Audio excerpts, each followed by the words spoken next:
Hello, dear aspirants. I am Pratiksha Chauhan, your educator and mentor on Arpita Sharma classes, the platform where you get quality lectures for UPSC CST preparation for free. We are going to start Environment and Ecology crash course. Before we start, here is a small announcement for you which is going to change the way you prepare for UPSC. Do you have a long-term vision to achieve success? Unacademy brings you new batches starting on 14th April 2021 to aid your exam preparation and help you with your journey. Use referral code ARPITA10 and get 10% off. Subscribe now. Click on the link below to subscribe. Here is the list of the batches that we are launching on Academy Plus for you. Crack UPSC CST prelims through 3500 MCQs 14th April. Mission Victory Batch for UPSC 2022 14th April. 1 year batch for 2022 14th April. 2 year batch for 2023 attempt 14th April. Strength your basics of NCERT's bilingual batch 14th April. Strength your basics of NCERT's English 14th April. Top Unacademy educator will cover the important concepts for UPSC CST prelims, and these courses will be helpful for aspirants preparing for UPSC CST exams. UPSC CST aspirants at any stage of their preparation will be benefited from these courses. The courses will be covered in bilingual Hindi and English. Do not miss this opportunity. Enroll now. Today's topic is national laws and legislation for protection of biodiversity. Let us start with this lecture. Now we will discuss about national environment legislation. As a constitution did not contain any direct provision in regard to the protection of natural environment. So the United Nations Conference on Human Environment, that is held in Stockholm in 1972. So the Indian constitution was amended to include protection of the environment as a constitutional mandate. That is, it should be mandatory to include the protection of environment in a constitution. So, environment related legislation came very late in 1972 with Wildlife Protection Act 1971. So, 42nd Amendment, that is Fundamental Duties, Clause Z in Article 51A in our Indian Constitution, that is a fundamental duty to protect and improve the natural environment. Clause G of Article 51A in the Constitution states that it shall be the duty of every citizen of India to protect and improve the natural environment, that include forests, lakes, rivers, wildlife, even compassion for living creatures. So it is a directive given to the state, that is as one of the directive principle of state policy for the protection and improvement of the environment. Now Article 48 states that it should be to protect and improve the environment and safeguard the forest and wildlife of the country. Article 21 that assure the citizens of India to right to a healthy environment. So, Department of Environment established in India in 1980 to ensure healthy environment for the country, and which became later the Ministry of Environment and Forest in 1985. So, Department of Environment was converted into Ministry of Environment and Forest in 1985.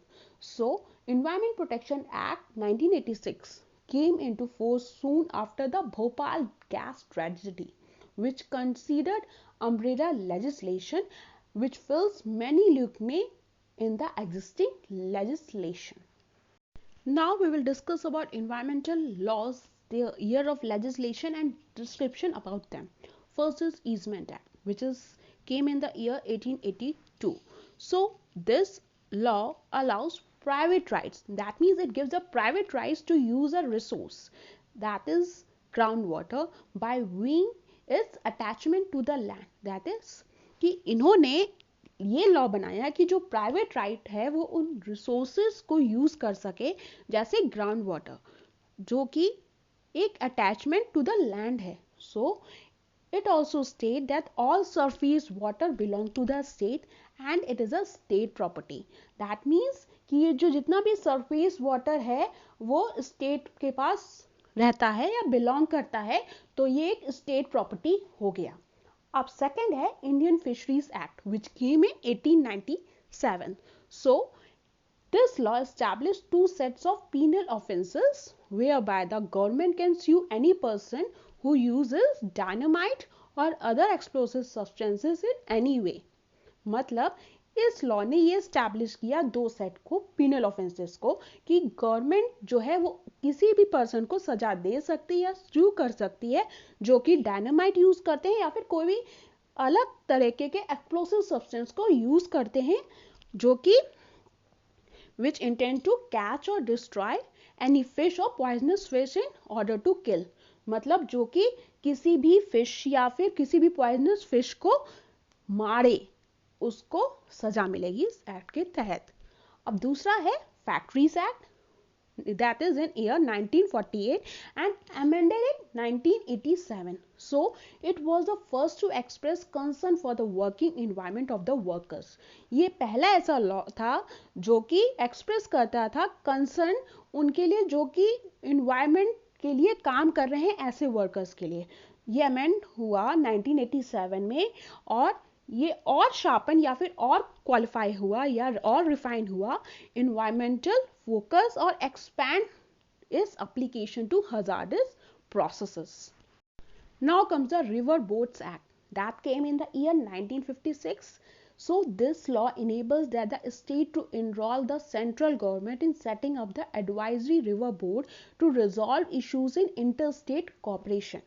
Means ये law जो बना उसमें ये एक अधिकार दिया गया कि स्टेट्स को कि इनरोल करे सेंट्रल गवर्नमेंट में in setting up advisory board जो कि रिजॉल्व करे इश्यूज जो कि इंटरस्टेट कॉपरेशन के हैं। Next is merchant shipping act that is came in 1970। It deals with waste arising from ships along the coastal areas with a specified radius। ये उस पे डील करता है जो कि जो वेस्ट शिप्स के कारण कोस्टल एरियाज पे इकट्ठा हो रहे हैं या फिर अराइज हो रहे हैं जो कि एक स्पेसिफिक रेडियस पे हैं। अब नेक्स्ट है wild life protection act that came in the year 1972 and 73 but amended in 1991। It provides for the protection of birds and animals and for all matters that are connected to it, whether it to be their habitat or water hole or the forest that sustain them। मतलब ये right जो है ये act जो है वो protection देता है बर्ड्स और एनिमल्स को और उन सभी मैटर्स को जो कि कनेक्ट है उनसे और हैबिटेट और वाटर होल और या फिर फॉरेस्ट में सस्टेन कर रहे हैं। Next is water prevention and control of pollution act in year 1974। establish an institutional structure for preventing and abating water pollution। जो ये establish करा जिसने institutional structure बनाया prevent और water pollution को हटाने के लिए और establish किया standard for water quality and effluent and polluting industry must seek permission to discharge waste into effluent bodies। So central pollution control board constitute हुआ इस एक्ट के तहत। अब आता है next water prevention and control of pollution cess act that is in year 1977। जो ये provide करता है कि जो लेवाई या कलेक्शन ऑफ सेस है या फिर फीस है वो वाटर की वो कंज्यूम कर रही हो इंडस्ट्रीज एंड लोकल अथॉरिटीज में। ओके अब नेक्स्ट है water prevention and control of pollution cess rule that is in the year 1978। ये लॉ कंटेन करता है स्टैंडर्ड डेफिनेशन को और इंडिकेट करता है लोकेशन ऑफ मीटर्स जो कि कंज्यूमर ऑफ वाटर रिक्वायर्ड हो to affects. Next is forest conservation act and rules in the year 1980 and 81। ये प्रोवाइड करता है protection of and the conservation of forest के लिए। Next is air prevention and control of pollution act 1981 जो ये provide करता है control और एयर पोल्यूशन को हटाने के लिए। ओके सो ये पावर देता है enforcing this act to the CPCB। अब नेक्स्ट आता है air prevention and control pollution rule that is in year 1982। ये लॉ डिफाइन करता है प्रोसीजर मीटिंग्स के लिए of the boards and powers उनको जो दी गई हैं उसके तहत। अब आता है objective of hazardous waste management and handling rules. ये है 1989 में ईयर और ये कंट्रोल करता है generation, collection, treatment, import, storage और हैंडलिंग ऑफ हजार्डस वेस्ट। अब नेक्स्ट है manufacture, storage and import of hazardous rules. ये ईयर है 1989 में आया था और ये डिफाइन करता है जो कि टर्म्स हैं जो कि यूज हुए हैं इस कॉन्टेक्स्ट में और सेटअप करता है अथॉरिटी को जो इंस्पेक्ट करे या फिर जो जांच करे वंस एन ईयर और इंडस्ट्रियल एक्टिविटी से connected with hazardous chemical and isolated storage facility से रिलेटेड जांच करी ये अथॉरिटी। और नेक्स्ट है manufacture, use, import, export and storage of hazardous micro organism और genetically engineered organisms or cells rules that came in the year 1989। ये introduce करता है to view to protect the environment. ये एक प्रोटेक्शन ऑफ एनवायरनमेंट के लिए introduce किया गया जो कि प्रोटेक्ट करता है एनवायरनमेंट के साथ साथ नेचर को, हेल्थ को इन connection with application of gene technology and micro organisms. अब आता है coastal regulation zone notification that is in year 1991। ये लॉ उन रेगुलेशन को लाता है जो कि वेरियस एक्टिविटी से इंक्लूडिंग जैसे कंस्ट्रक्शन को रेगुलेट करता है और कुछ प्रोटेक्शंस देता है to backwaters and estuaries. Next is public liability insurance act and rules जो कि ईयर 1991 और अमेंड हुआ था 1992 में। ये प्रोवाइड करता है public liability insurance for the purpose of providing immediate relief to the person affected by accident. मतलब उनको इंश्योरेंस देता है पब्लिक लायबिलिटी की जो कि किसी भी तरीके से एक्सीडेंट से या इंसिडेंट से अफेक्ट हुए हैं, उनको तुरंत या इमीडिएट रिलीफ मिल सके while handling any hazardous substance. Next is National Environmental Tribunal Act that came in the year 1995। जो ये एक्ट क्रिएट किया गया इसलिए क्रिएट किया क्योंकि award compensation for damages to person, their property and the environment arising from any activity involving hazardous substances। Now next is National Environment Appellate Authority Act that is in year 1997। ये act इसलिए create किया गया क्योंकि ये appeal सुन सके in respect to restriction of areas in which classes of industries etcetera are carried out और prescribe subject to certain safeguards under EPA। Okay, that is Environment Appellate Authority Act। अब आता है biomedical waste management and handling rules that came in the year 1998। So ये legal binding है health care institution से related जो कि streamline करती है process of proper handling of hospital waste जैसे segregation, disposal, collection and treatment. अब next है environment siting for industrial project rules that came in the year 1999 जो कि ये बताता है या डिटेल प्रोविजन देता है related to areas to be avoided for siting of industries जैसे precautionary measures देता है for taken site selecting also in the aspect of environment protection which should be incorporated during the implementation of the industrial development projects। अब आता है municipal solid waste management and handling rules. ये year 2000 में आया। ये law apply होता है हर एक म्युनिसिपल अथॉरिटी जो कि रिस्पॉन्सिबल है collection, segregation, storage, transportation, processing and disposal of municipal solid waste. अब नेक्स्ट है ozone depleting substances regulation and control rules that came in the year 2000। ये लेट डाउन करता है रेगुलेशन ऑफ प्रोडक्शन और consumption of ozone depleting substances. Next is batteries management and handling rules that came in the year 2001। ये law apply होता है हर एक manufacturer, importer, reconditioner, assembler, dealer, auctioneer, consumer, bulk consumer जो कि involve है manufacture, processing, sale, purchase, use of batteries और components में to regulate and ensure the environment safe disposal use of batteries.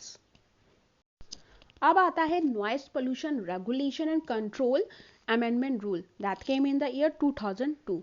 ये ले डाउन करता है ऐसे terms और कंडीशंस को जो कि जरूरी है या नेसेसरी है नॉइस पोल्यूशन को कम करने में, उनके यूज लाउड स्पीकर्स और पब्लिक एड्रेस सिस्टम को कैसे यूज करना है, उनकी परमिशन देने के लिए, जैसे कि नाइट आवर्स में, जैसे between 10 PM to 12 midnight on or during any cultural or religious festive occasion. Next is Biological Diversity Act that came in the year 2002. ये एक्ट प्रोवाइड करता है conservation of biological diversity, sustainable use of its components और fair और equitable sharing हो सके और जिससे benefit arise हो for the use of biological resources and knowledge associated with it. Okay, अब जैसे ये इन्वायरमेंटल लॉ था हजार्डेड माइक्रो ऑर्गेनिज्म और जेनेटिकली इंजीनियर ऑर्गेनिज्म और सेल्स 1989, ये एक बायो सेफ्टी कंसर्न रेस करता है जो कि डेवलपमेंट ऑफ रेगुलेटरी रिजाइम है इंडिया में, और ये एम करता है रूल्स ऑफ 1989 जो कि प्रोटेक्ट करते हैं एनवायरनमेंट, नेचर और health in connection with application of gene technology and micro organism. तो ये रूल कवर करते हैं areas of research as well as large scale applications of genetically engineer organisms और देयर प्रोडक्ट्स, जैसे कि experimental field trials and seed productions. So rules of 1989 में ये define हुआ जैसे competent authorities and composition of such authorities for handling of various aspects of this rules. अब genetically engineered organism और sales 1989 से related 6 committees हैं. पहली है रिकॉम्बिनेंट डीएनए एडवाइजरी कमिटी जो कि फंक्शनल करती है एज अ एडवाइजरी नेचर में और रिकमेंड करती है safety regulations for India in recombinant research and use in applications. Next is review committee on genetic manipulation जो कि establish हुई under department of biotechnology ministry of science and technology, जो कि monitor करती है safety related aspects in respect of ongoing research projects. अब next है genetic engineering appraisal committee जो कि एक एपेक्स बॉडी है जो कॉन्स्टिट्यूट हुई है under the MOEF under Rule 1989 under Environment Protection Act 1986. Next is State Biotechnology Coordination Committee जो कि एक मेजर रूल है इन मॉनिटरिंग का, जो कि पावर देता है to inspect, investigate and take punitive action in case of violation of statutory provision. अब नेक्स्ट है डिस्ट्रिक्ट लेवल कमिटी जो कि मेजर रोल प्ले करती है मॉनिटर करने में सेफ्टी रेगुलेशन और इन इंस्टॉलेशन जो कि इंगेज है in use of genetically modified organism और हजार्डेड माइक्रो ऑर्गेनिज्म और उनसे जुड़े एप्लीकेशन जो कि इन्वायरमेंट में इन्वॉल्व हैं. अब आता है next committee that is institutional biosafety committee जो कि स्टैब्लिश हुई under the institution engaged in GMO research जो कि ओवरसी करती है सच एज रिसर्च और interface with RCGM. RCGM is Review Committee on Genetic Manipulation जो कि रेगुलेट करती है. अब next is national Ganga river basin authority. ये अथॉरिटी जो है वो financing, planning, implementing, monitoring, coordinating authority है for Ganges river under the ministry of water resources. इसका मिशन क्या है इस ऑर्गेनाइजेशन का? To safeguard the drainage basin which feeds water into the Ganges by protecting it from pollution or overuse. So in 2014 National Ganga River Basin Authority transferred from the Ministry of Environment and Forest to the Ministry of Water Resources. मतलब जो ये NGRBA थी वो ministry of environment and forest से transfer करके ministry of water resources, river development and Ganga rejuvenation में transfer कर दी गई इन 2014. ये इस्टेब्लिश की गई सेंट्रल गवर्नमेंट ऑफ इंडिया के द्वारा. सो इन 2009 में सेक्शन 3 क्लॉज 3 में एनवायरनमेंट प्रोटेक्शन एक्ट 1986 जो कि डिक्लेयर करता है Ganges as the national river of India को. अब कंपोजिशन क्या है national Ganga river basin authority की? जो प्राइम मिनिस्टर होते हैं वो इस अथॉरिटी को चेयर करते हैं, means he is the chairman. So the members belonging to the government sector are as follows, like Prime Minister of India, Minister of Environment and Forest, Union Minister, Minister of Finance, Minister of Urban Development, Minister of Water Resources, Minister of Power, Minister of Science and Technology, Chief Minister of Uttar Pradesh, Bihar, Jharkhand and West Bengal, Ministry of Environment and Forest State Minister, Ministry of Environment and Forest Secretary. So this is the composition of NGRBA. Now question comes from UPSC 2016. Which of the following are the key features of National Ganga River Basin Authority, that is NGRBA? So this is River Basin is the unit of planning and management. It spearheads the river conservation efforts at the national level. One of the chief ministers of the states through which the Ganga flows becomes the chairman of NGRBA on rotation basis. Please select the correct answer using the code given below. 1 and 2 only, 2 and 3 only, 1 and 3 only, 1, 2 and 3. So the answer is A, that is 1 and 2 only. As the National Ganga River Basin Authority started the mission Clean Ganga with a change and comprehensive approach to champion the challenge that is posed to Ganga through 4 different sectors, that is wastewater management, solid waste management, industrial pollution and riverfront development. So it has established through the Gazette notification of Government of India on the date 20th February 2009, which is issued at New Delhi. इसके objectives क्या है? To ensure effective abatement of pollution and conservation of river Ganga by adopting a river basin approach to promote intersectoral coordination for comprehensive planning and management, as well as to maintain environmental flows in the river Ganga with the aim of ensuring water quality and environmental sustainable development. Now the last question is from UPSC 2015. The Genetic Engineering Appraisal Committee is constituted under the options are Food Safety and Standards Act 2006, Geographical Indication of Goods Registration and Protection Act 1999, Environment Protection Act 1986, Wildlife Protection Act 1972. So the answer is C, that is Environment Protection Act 1986. The Genetic Engineering Appraisal Committee, which is an apex body constituted under the Ministry of Environment and Forest, under rules of manufacture, use, import, export and storage of hazardous microorganism or genetically engineered organism or cells 1989 under the Environment Protection Act 1986.